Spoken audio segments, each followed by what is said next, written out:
Good morning everyone. जैसा कि आपके फर्स्ट चैप्टर कंप्लीट हो चुका है, हम उसके question answer fill in the blanks वगैरह ये बाद में करेंगे। हम नेक्स्ट चैप्टर स्टार्ट कर रहे हैं आपका लेसन टू जो है आपका from hunter gatherers to farmer, ये आपके चैप्टर 2 का नाम है।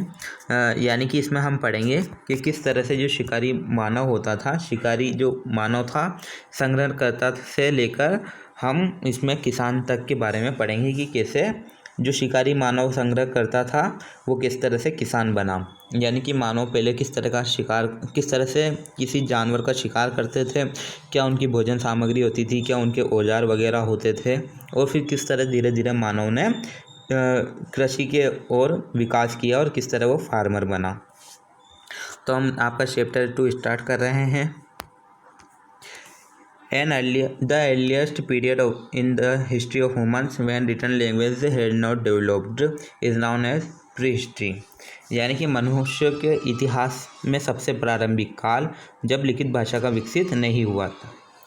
यानी कि जब मानव का विकास हुआ, जो मनुष्य का सबसे प्रारंभिक काल था जब लिखित भाषा का कोई विकास नहीं हुआ था, उसको प्रागैतिहासिक काल कहा जाता है या प्रागैतिहासिक काल के रूप में जाना जाता है।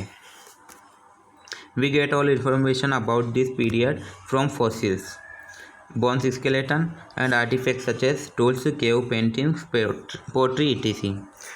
हमें इस अवधि के बारे में जीवाश्मों और कलाकृतियों से पता चलता है। यानी कि जीवाश्मों में तो क्या आती है, हड्डियाँ और कंकाल, तथा कलाकृतियों में जैसे जो गुफाओं में चित्रण किया गया था, मिट्टी के बर्तन इत्यादि, इन सभी से हमें इस समय के बारे में, उस अवधि के बारे में हमें पता चलता है।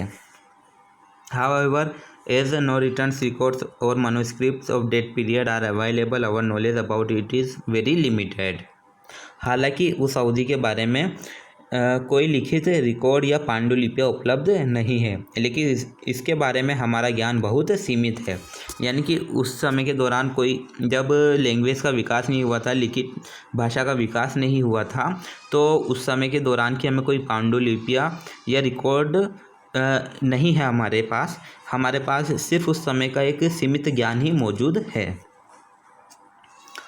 The period of prehistory ended when people learned to read and write। प्रागैतिहासिक काल जो था उसकी अवधि के समाप्त हो गई थी। यानी कि प्रागैतिहासिक जो काल चल रहा था उसकी जब अवधि समाप्त हो गई थी, तब लोगों ने पढ़ना और लिखना सीखा। यानी कि जो सबसे पहले मानव का जो काल हुआ है प्रागैतिहासिक काल, उसका जब एंड हो गया था, वो समाप्त हो गया था, तब जाकर मानव ने पढ़ना और लिखना सीखा। This happened at different times in different place. ये अलग अलग जगहों पर अलग अलग समय पर हुआ। यानी कि ये एक ही साथ ऐसा नहीं हो गया कि सारे मानव एक ही साथ पढ़ना लिखना सीख गए, ऐसा नहीं हुआ, बल्कि अलग अलग टाइम पर अलग अलग जगह पर ऐसा हुआ। आगे बढ़ते हैं। अब हमारा नेक्स्ट टॉपिक है prehistoric humans and their life. हम इसमें प्रागैतिहासिक काल मानव के और उसके जीवन के बारे में पढ़ेंगे। Modern man or the Homo sapiens first appeared on the earth about 40,000 years ago। हम जानते हैं कि आधुनिक मनुष्य या होमो सेपियंस, ये जो मानव का वैज्ञानिक नाम है मानव का, होमो सेपियंस कहा जाता है मानव को। तो आधुनिक मनुष्य या होमो सेपियंस पहली बार पृथ्वी पर लगभग 40,000 साल पहले दिखाई दिए थे। Experts believes that they evolved from humans like creature who could walk, stand erect and knew how to make fire and use it। विशेषज्ञों का मानना है कि वे होमोनिडस मानव जैसे जीवों के विकसित हुए हैं, जो चल सकते हैं, खड़े हो सकते हैं और जानते हैं कि आग कैसे बनाई जाए और इसका उपयोग कैसे किया जाए। Hominid become extinct long ago but they lived on the earth for thousands of years। होमोनिड्स बहुत पहले विलुप्त हो गए, लेकिन वह हजारों वर्षों तक पृथ्वी पर रहे। During prehistoric times life was very different, almost unimaginable today. प्रागैतिहासिक काल के दौरान जीवन बहुत अलग था, आज लगभग अकल्पनीय है। यानी कि जो प्रागैतिहासिक काल था उस समय का जो जीवन था, उस दौरान जो लोग रहते थे, जिस तरह की उनका दिनचर्या होती थी, जिस तरह के वो कार्य करते थे, वो बहुत ही अलग था। हम उसकी आज कल्पना भी नहीं कर सकते कि उस तरह का उस तरह जो समय था, उस तरह के जो लोग होते थे, उनका जीवन किस तरह का था, इसकी हम कल्पना भी नहीं कर सकते, हम अनुमान भी नहीं लगा सकते। Early humans did not know how to grow their own food. यानी कि शुरुआती मनुष्यों को पता नहीं था कि अपना भोजन कैसे विकसित किया जाए।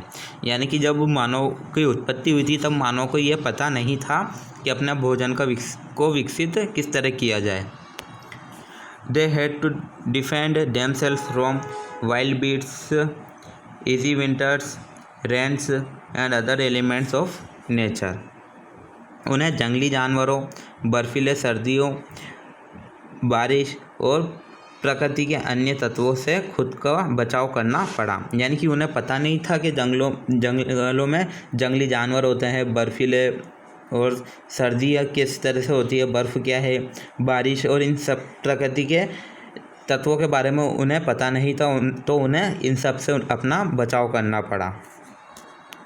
The hunted animals for their meat and gathered fruits, nuts, roots, honey, berries etc. From the plentiful forest. उन्होंने अपने मांस के लिए जानवरों का शिकार किया। यानी कि जो वो मांस खाते थे उसके लिए उन्होंने जानवरों का शिकार किया, और भरपूर जंगलों से फल हुए, नट्स हुए, यानी कि मेवे वगैरह, जड़ हुई, शहद हुआ, जामुन आदि इकट्ठा किए। यानी कि इन सब का वो संग्रहण करने लगे। इसके आगे हम नेक्स्ट क्लास में पढ़ेंगे।